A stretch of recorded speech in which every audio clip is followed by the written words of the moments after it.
I-move ang kama papunta sa may paahan. Pagkatapos, ilagay ang duvet cover. Ipasok ang garter para di siya matanggal. Ganon din sa kabila. After matapos, ilagay na ang flat linen. And make sure na ang brand ticket is nasa may paahan. Make sure na nasa gitna para di mahirapan. At pagkatapos, i-miter ang flat linen.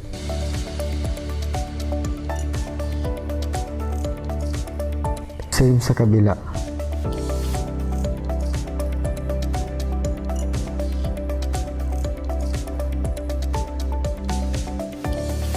At pagkatapos, isunod naman ang blanket.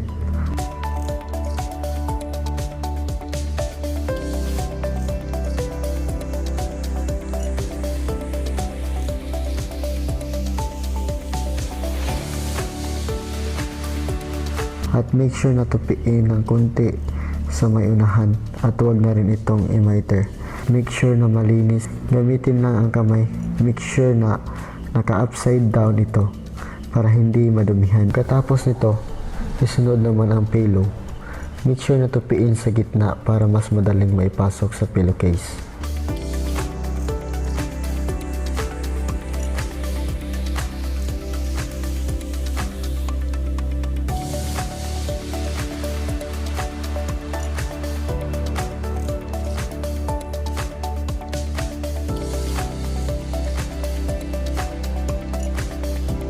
Pagkatapos gumawa ng towel design at ang napili namin is candle.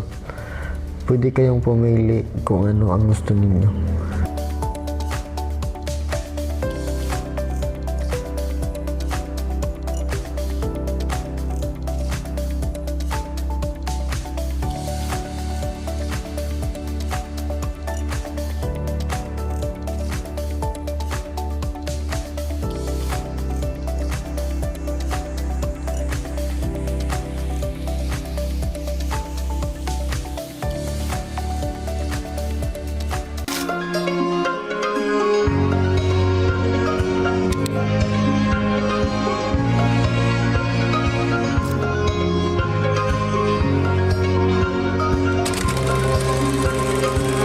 At pagkatapos, if umalis na ang guest at time na sa paglilinis, tupiin ito ng papagitna para malaman if meron bang naiwan na gamit si guest.